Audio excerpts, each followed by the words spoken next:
Hello, I'm Michael Monroe, Dean of the Film Studies program at the Dini College of Arts and author of From Baghdad to Burbank, The Arabian Nights on Film, and What's in Your Cereal, The BUSTER CRABBE Story. If I were to ask you who the first big screen Batman was, you'd probably say Adam West or Michael Keaton. Some might even be aware of the two serials released by Columbia Pictures in the 1940s. Well, it's my treat to introduce a real game changer, which has never publicly seen the light of day, until now. Mystery of the Batman is an unreleased serial from 1939. It stars Western veteran Mike Price as hard-hitting police commissioner Jim Gordon, and former juvenile actor Desmond Harmon as Bruce Wayne. While Price enjoyed a long career acting alongside the likes of Edward G. Robinson and Ward Bond, Harmon is probably best remembered as the stand-in for Cary Grant's lesser-known cousin Larry Cooper. Originally intended for 12 chapters, it was produced by BJC Pictures, an obscure Poverty Row studio which went bankrupt with just 6 episodes in the can.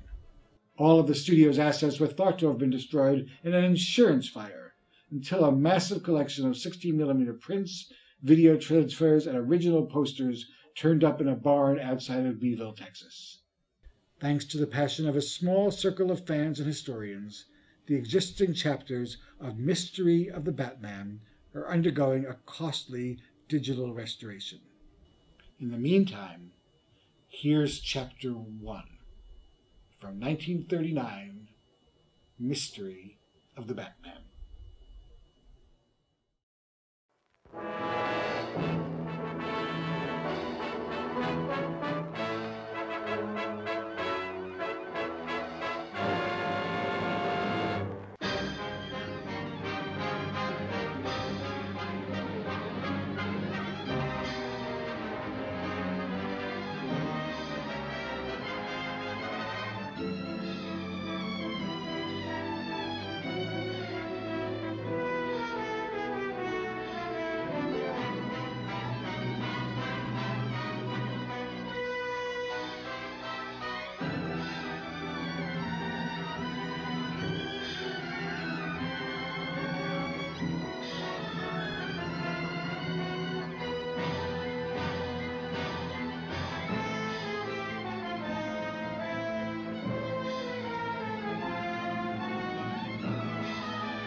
The Batman, a mysterious and adventurous figure fighting for righteousness and apprehending the wrongdoer in his lone battle against the evil forces of society. His identity remains unknown.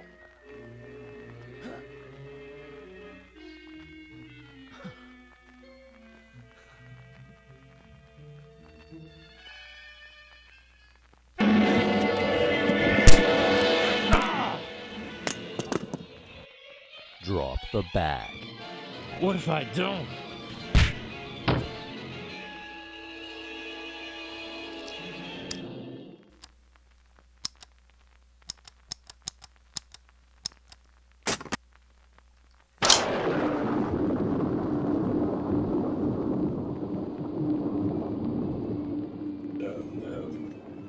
Parking fee, quotas, The home of Police Commissioner James Gordon, who at this very moment is entertaining his young socialite friend, Bruce Wayne. we apply those resources to the crime-busting business now. Say, Jim, anything exciting happening these days? No, but this fellow they call the Batman, puzzles me. I'm sorry, the what? We found a petty crook tied to a lamppost. I see, some kind of performance artist. A desperate dime store thief. Claims some gigantic black-winged monster flew in from the night sky, attacked him, and left him for dead. The man's obviously a drunk, so why even humor the bum? Because whoever tied him up left a note. Who knew Bela Lugosi could be so considerate? In all seriousness, Bruce, it's probably just some costumed fruit who's read one pulp too many. I believe it, but who really knows what evil lurks in the hearts of men? I ask myself that every day. The shadow knows. Of course, how very funny. Sorry, Pop, I'm not interrupting anything, am I? Oh, not at all. You know Mr. Wayne, don't you? I think I'd remember him. Bruce, this is my daughter, Bob. A genuine pleasure. He's just returned from a sojourn in the Orient. Oh my... You're Bruce Wayne! From all the magazines. You're practically a movie star. Hardly. I'm afraid I'm not much at pretending. She's about to graduate, you know. Barbara is top of her class. Daddy, please.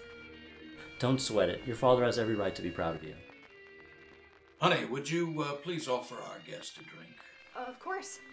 What can I get you, Mr. Wayne? Bruce, please. And I'm fine, thank you. I'll have a scotch. She wants to study criminology, you know. Just like her old man. Yeah, it's a dangerous profession. She's a very gifted young woman. I'd feel better if I knew she had a good husband taking care of her. I wish her the best of luck. You're not tying the knot anytime soon now, are you, Bruce? Jim, I'm 25 and the wealthiest man in Gotham. Why buy a cat when I can just as freely have my pick of the litter? You know what I mean? Right.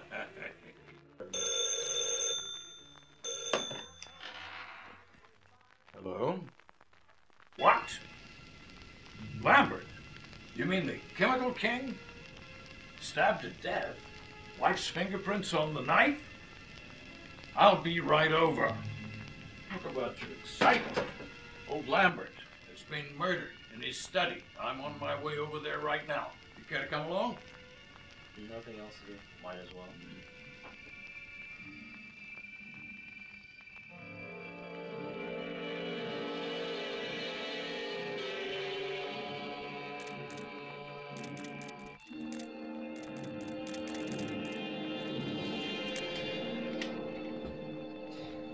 Any thoughts, Commissioner?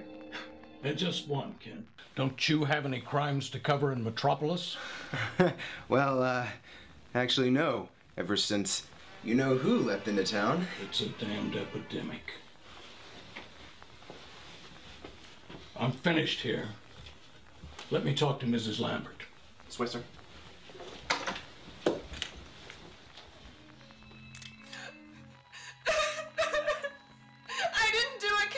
Believe me, I didn't do it. Calm yourself, ma'am, and tell me all about it. Well, sir, tonight I came home early. From where? Is that so important? Please, miss. I was making an appearance at the Flugenheim Museum Charity Gala. With an escort? If it's at all relevant, I was a guest of Tony Zuko, a charitable donor. And the city's biggest crime boss. Now, what happened after you arrived at home? So, as I was passing the library, I heard a groan. I rushed in and there was Daddy! Daddy? Of course. Continue. My husband was lying on the floor with a knife in him. As I rushed in, I got the impression of something leaping out the window. I also noticed that my husband's safe was opened. The contract! The contract! And then he died! That's how I got my fingerprints on the knife. That's the truth, Commissioner. Off the top of your head, did your husband have any enemies or people interested in his business dealings? Not that I know of. Except his 3 former business partners. I believe their names were Stephen Crane, Paul Rogers, and Alfred Stryker. Excuse me, Commissioner. A man named Stephen Crane calling to talk to Mr. Lambert. Told him the old guy wasn't available, and got pretty excited. We'll talk to you. This is Police Commissioner Gordon. What's the trouble? Yesterday, Mr. Lambert called me and told me that he received a threat on his life from somebody calling himself the Red Hood. And today, I got the same call. That's why we're talking. It's because I think I'm going to be next. Wait, and don't let anyone in until we can get there. Yeah. Whatever you say. You're the commissioner. See, Jim, I'm gonna have to leave you to finish your work. I'm afraid the foie gras sitting in the kitchen, positively abysmal, and it's not doing my body any favors, so best I call it a night. Can't get good help anymore, huh? Apparently not. Dinner on Monday. Dinner. Delighted. Yes, sir. Till then. Careful out there, the fog is ghastly. I think I can handle it.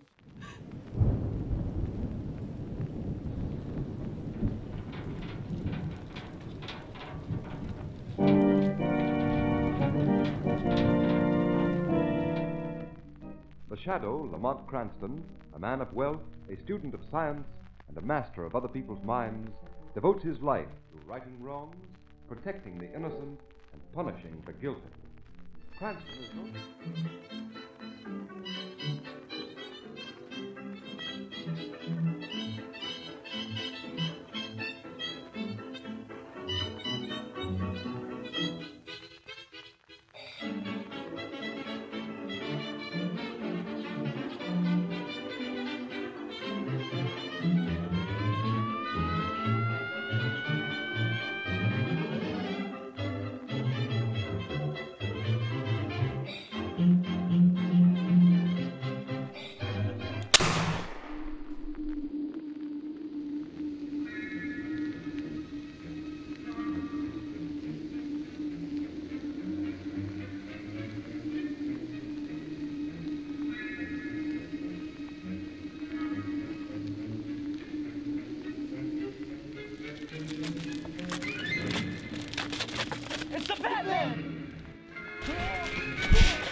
If you show me what you took, I may just hand you over to those police down there. Commissioner, listen.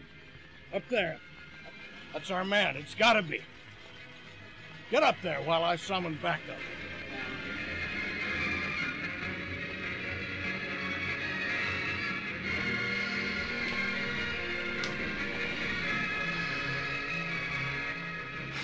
We'll do it your way.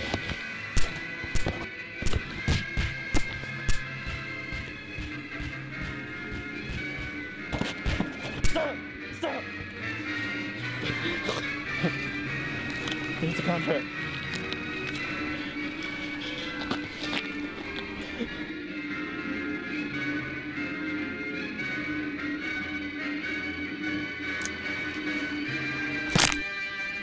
Backup. 5 units. 500 High Meadow. Now.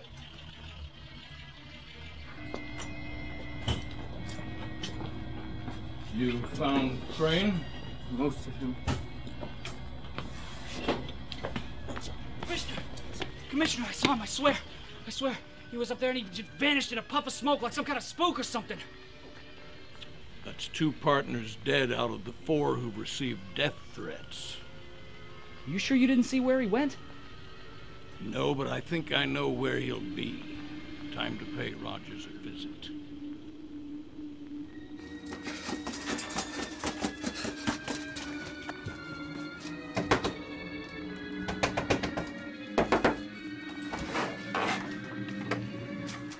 Good God, Jennings! Rogers, what brings you to the lab at this hour? I have to see Stryker right away. Some maniac is picking us off. Unbelievable. All over the radio, they're saying that Lambert and Crane were butchered in their homes. Oh, good heavens. We have to see Stryker immediately. One of us could be next. Right, come on in.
Hey, boss.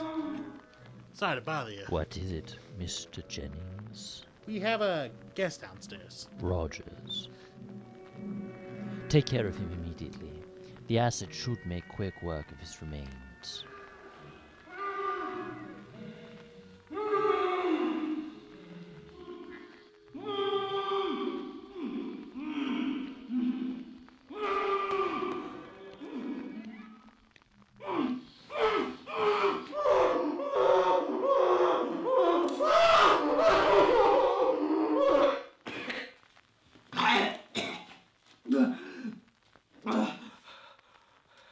You're not gonna kill me?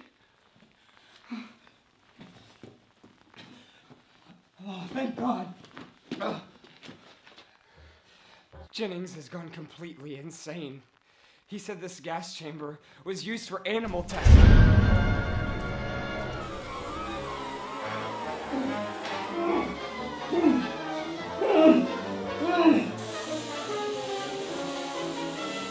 What are you gonna do? What is the Batman going to do? How will both men escape from their certain doom? Who's next on the Red Hood's list of death? Find out next week at this very theater.